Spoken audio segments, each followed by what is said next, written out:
Very warm welcome to students of BA second year bureaucracy.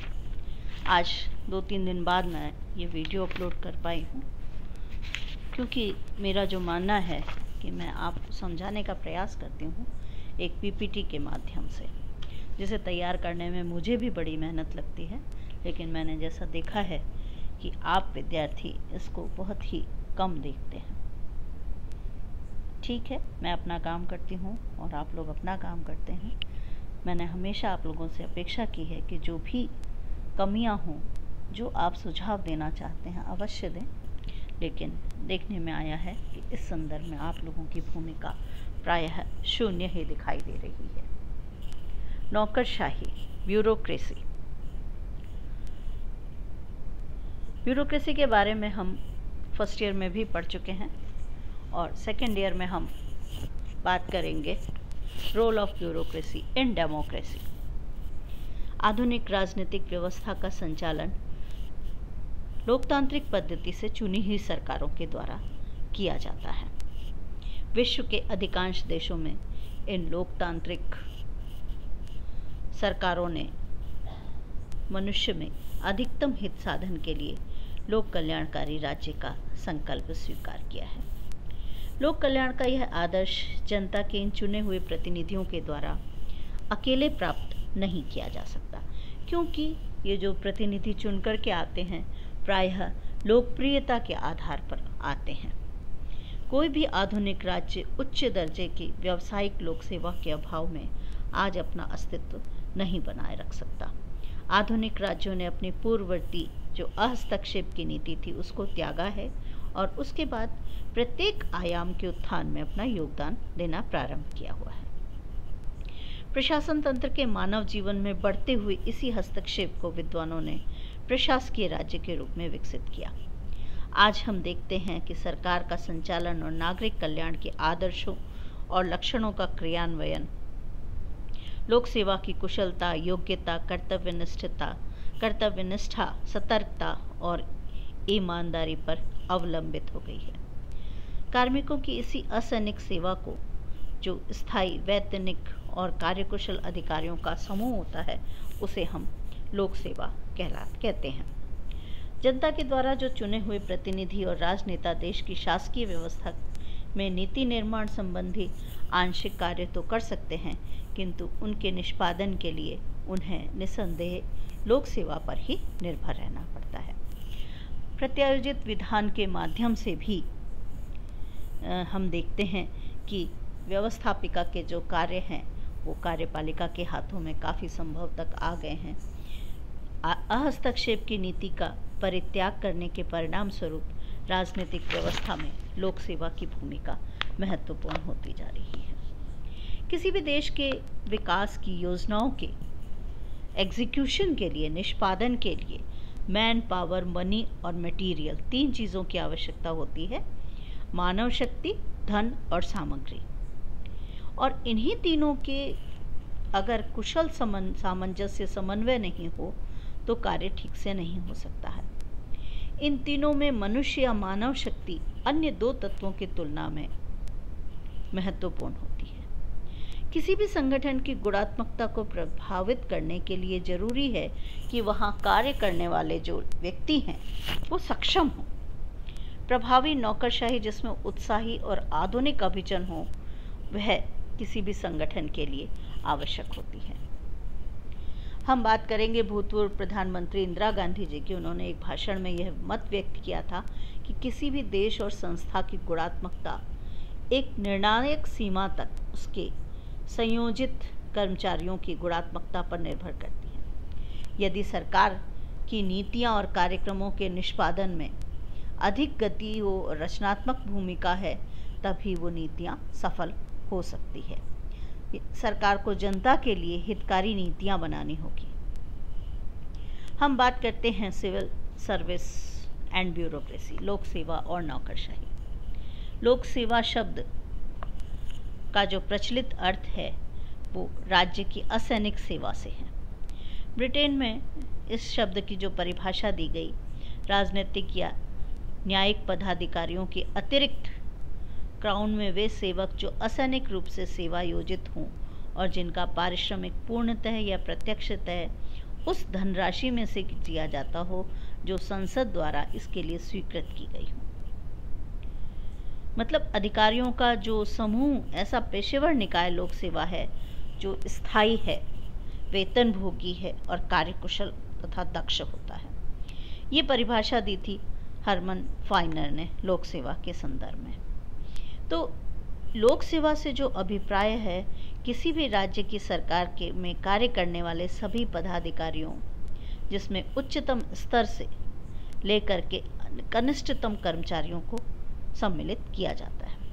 तो लोकतांत्रिक तरीके से निर्वाचित प्रतिनिधि नीतियों के निर्माण और निरूपण का कार्य करते हैं, जबकि लोक सेवा इन राजनीतिक नीति निर्माताओं द्वारा जो नीतियां बनी हैं, जो कार्यक्रम बने हैं, उनका न केवल निष्पादन करती है अपितु नीति निर्माण के लिए आवश्यक सूचनाएं और आंकड़े भी उपलब्ध कराती है।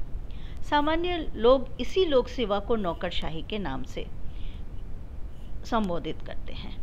नौकरशाही को हम कई अर्थों में लेते हैं। ये तो अर्थ हुआ हमने जो इसके पॉजिटिव रूप में लिया, इसको हमने एक अच्छे रूप में लिया, लेकिन लोक सेवा की कार्य प्रणाली में जब कुछ बुराइयां आ जाती हैं, जैसे अकार्यकुशलता, अमानवीय दृष्टिकोण, लाल फीताशाही, कार्य में देरी, जटिलता, कार्य को धीरे तरीके से करना, लक्ष्य और साध्य की अपेक्षा साधन या प्रक्रिया पालन पर अधिक बल दिया जाने लगे, तो उसे मतलब नौकरशाही की संज्ञा दी जाती है। यानी उसके एक विकृत रूप को जब हम देखते हैं तो उसे हम नौकरशाही के रूप में देखते हैं। हम चर्चा करेंगे उसके कुछ अर्थ के बारे में। जो ब्यूरोक्रेसी शब्द है उसका सबसे पहले जो प्रयोग किया गया था वो फ्रांस के अर्थशास्त्री विंसेंट डी जोने ने किया था। अंग्रेजी शब्द ब्यूरो से बना हुआ है, जिसका अर्थ है लिखने की मेज या डेस्क।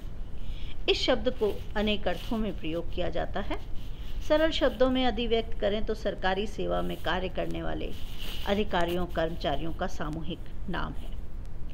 इसकी जो परम पुरानी विचारधारा थी उसमें हम देखते हैं कि ब्यूरोक्रेसी शब्द ब्यूरो या विभाग में प्रशासकीय शक्ति के केंद्रित होने तथा राज्य के क्षेत्राधिकार से बाहर के विषयों से भी अधिकारियों के अनुचित हस्तक्षेप को व्यक्त करता है। जॉन ए वीग ने कहा, विकृति एवं परिहास के कारण ब्यूरोक्रेसी शब्द का अर्थ काम में घपला, मनमानी, अपव्यय, हस्तक्षेप, वर्गीकरण माना जाने लगा। प्रोफेसर लास्की ने नौकरशाही का अभिप्राय उस व्यवस्था से किया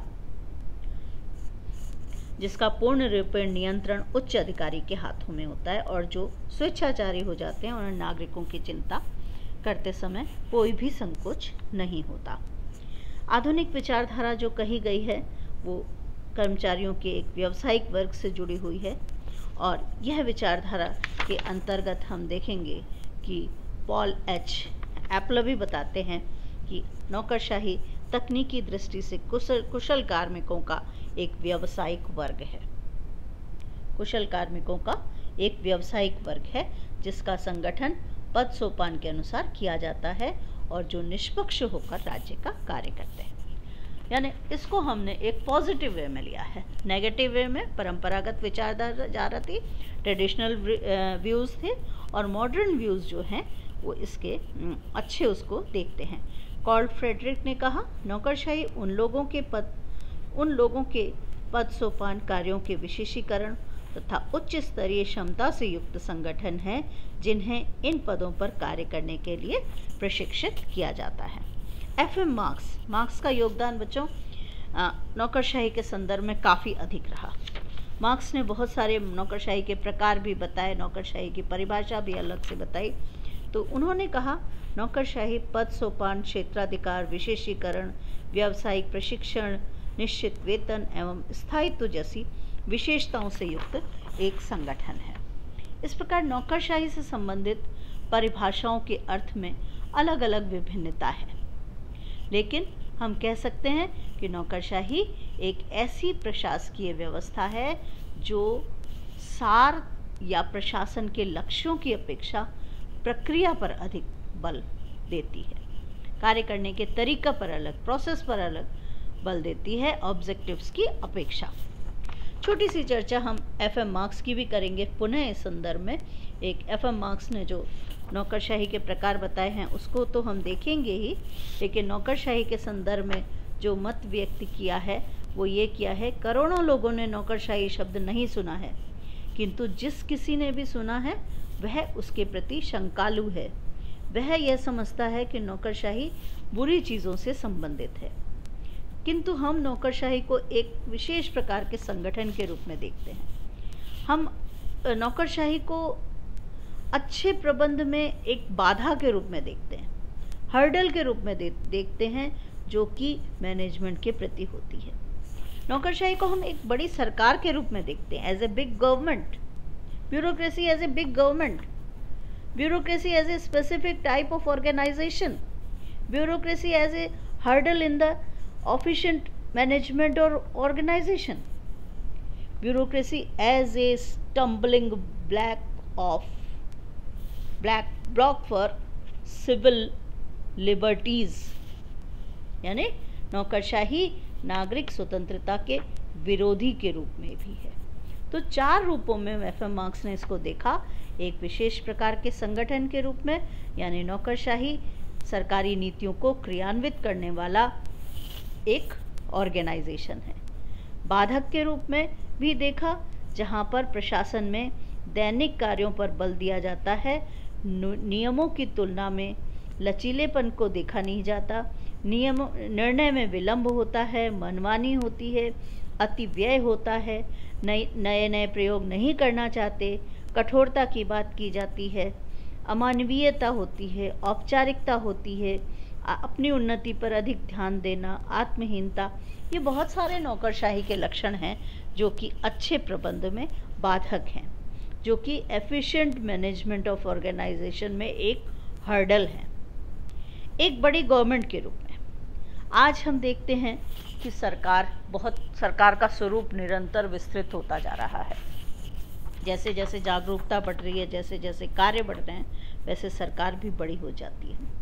तो सरकार, निगम, व्यापार संघ, कार्मिक संघ, मजदूर संघ, राजनीतिक दल एक विशाल क्षेत्र में कार्यशील है। सभी प्रशासकीय संगठनों का आकार नौकरशाही के कारण बढ़ता जा रहा है। हर किसी को अपना, एक पार्किंसन की थ्योरी थी बच्चों, जो ये कहता है कि हम हर किसी को अपना सबॉर्डिनेट चाहिए। जो भी व्यक्ति कार्य कर रहा है उसको ऐसा लगता है कि मेरे पास काम ज़्यादा है और मैं अपने काम को दूसरों में डिवाइड कर दूं। तो ये लॉ ऑफ पार्किंसन कहते थे कि हर व्यक्ति को चूंकि अपना सबॉर्डिनेट चाहिए होता है, इसलिए ऑर्गेनाइजेशन का स्ट्रक्चर अपने आप बढ़ता चला जाता है, संगठन का स्वरूप बढ़ता चला जा रहा है। तो बड़ी सरकार के रूप में देखते हैं, बड़े संगठनों के व्यापक उद्देश्य का क्रियान्वयन करने वाली प्रशासकीय शाखा नौकरशाही कहलाती है, और बहुत सारी उसकी बुराइयों के कारण उसका अपना स्वयं का आकार निरंतर अनियंत्रित होता चला रहा है। हम इसको नागरिक स्वतंत्रता में बाधक के रूप में भी देखते, bureaucracy as a stumbling block for civil liberties.